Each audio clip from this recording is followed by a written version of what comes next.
What up, YouTube? You already know. Big Lou tapping back in with what it do with Big Lou. NFCR2, baby. And so this little video is going to be about, I don't know if you guys can tell from the thumbnail what that is. So obviously there are people incarcerated, right? That's actually prison. That's actually DVI, dual vocational institution, which is in my hometown. It's no longer open. But the reason I made this video is because earlier I was at Thin Dude's live stream, and it came up about, they were talking about traveling. Where asked Thin Dude's like where he would like to go travel and visit, and he mentioned San Francisco. And people started, not people, but there was a few people in the comment section that said, oh, the people, you'll see 100 bums shitting on the in the open, and you know what I mean. And then I put a couple, I added to that you'll see this and that and that and this. But there is some nice areas in San Francisco still, right? And then somebody made the comment about they need to be locked up, And then I made the comment, and a lot of people made the comments that locking people up is not going to help their situation. It's not going to help them in no way. Only thing it's going to do is take them off the streets for a short period of time. Now, I also made a comment that I know how this stuff works. Unlike most of those people that were commenting there, I don't think any of them has ever even done time. They might have been to county jail a couple weeks here, maybe a month or two there. But as far as actually doing time, I can tell you that none of them have, because some of them make comments that they wouldn't make a comment like that if they'd done time. And so, I straight up said, I know how this works. I've lived it for many years. I know how the system works. I know how the problem that surfaced because of it. Right. So for the longest there, people don't know, California had about almost 200,000 people incarcerated. And that's just the prisons. That's not counting the fire camps and some of the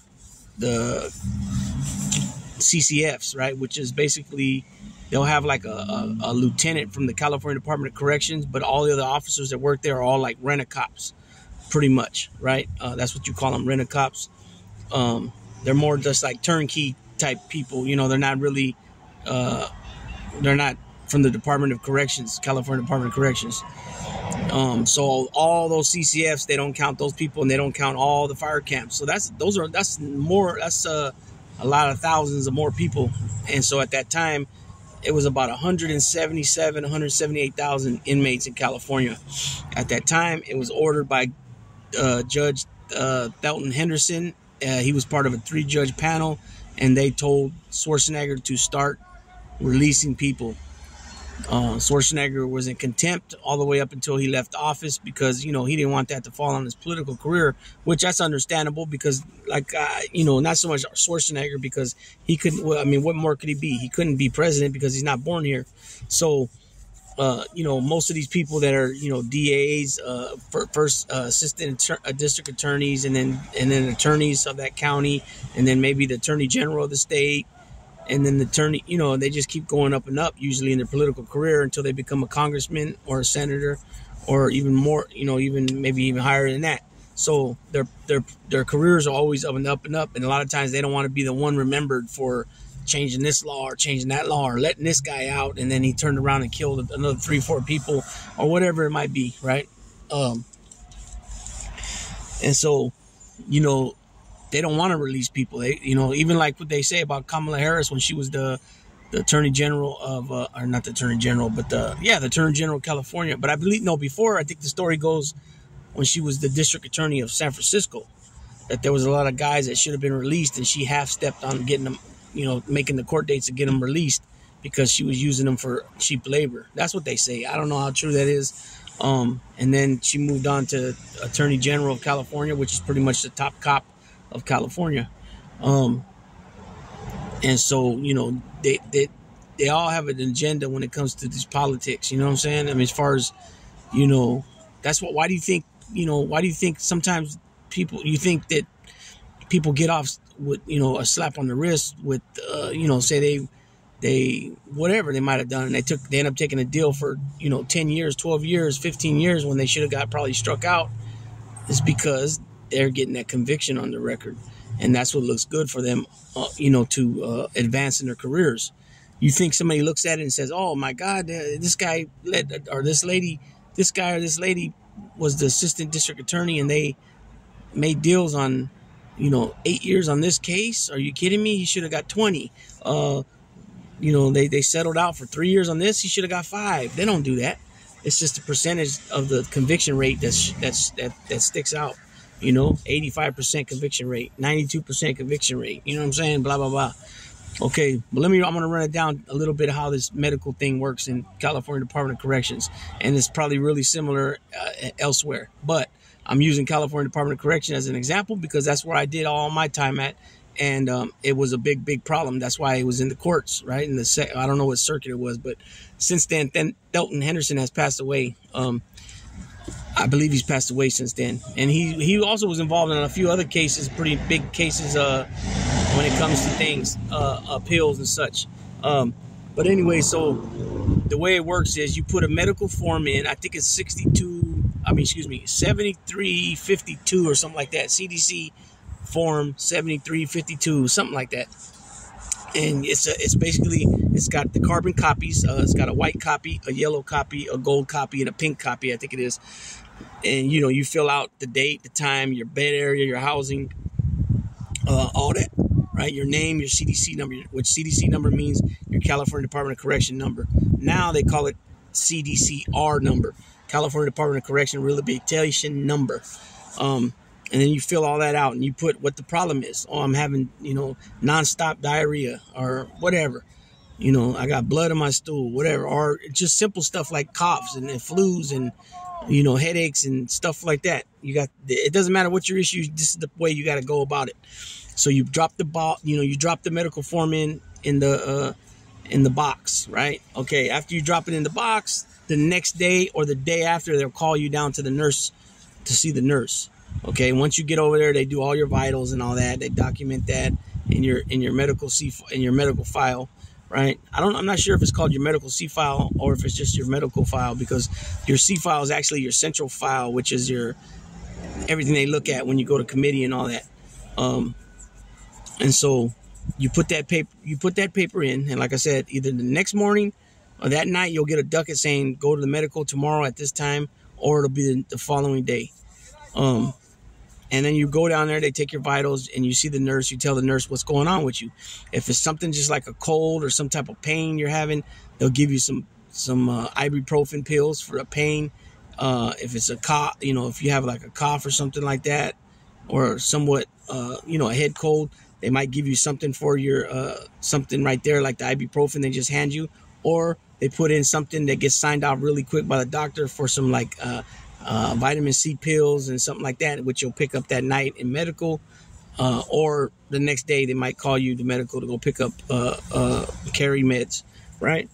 Okay, if the nurse feels that it's something that he or she cannot help you with right there, then you'll be put on the doctor's list. Okay, then you go back to your housing unit, you go back to school, you go back to wherever your job is, right? Wherever you're assigned to.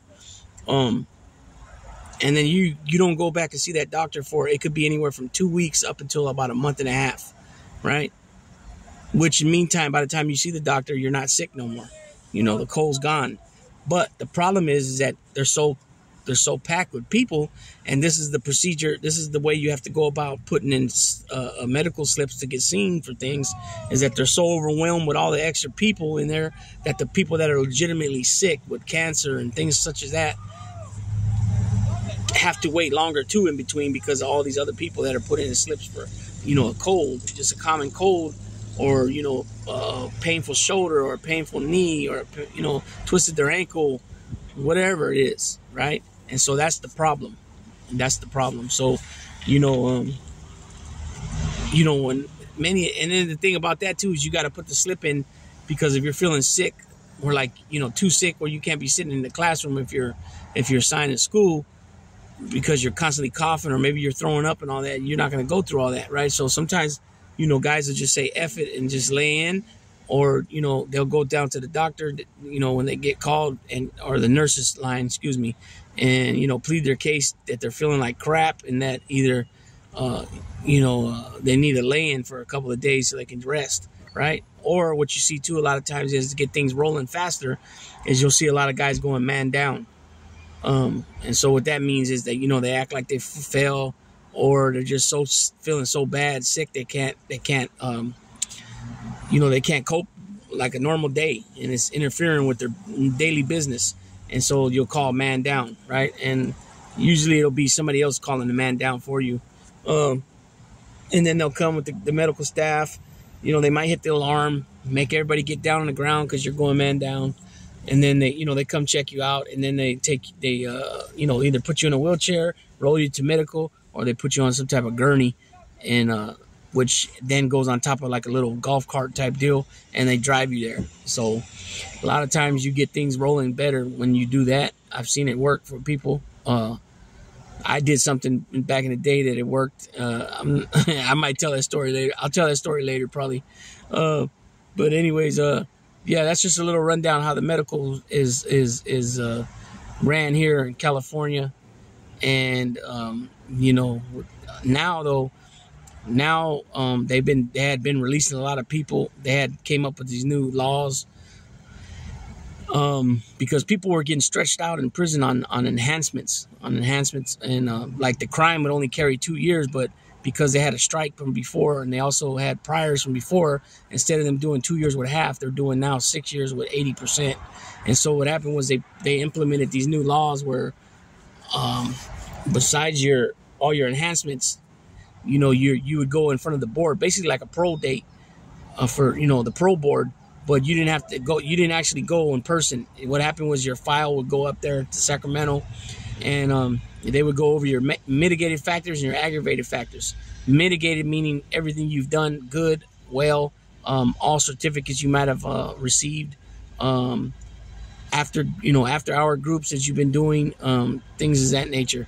Any GED, any certificates you got in like Voc or anything like that, or any anger management classes, any NAs, AAs, anything you received from anything, certificate-wise, graduation-wise, anything like that would be your mitigating factors.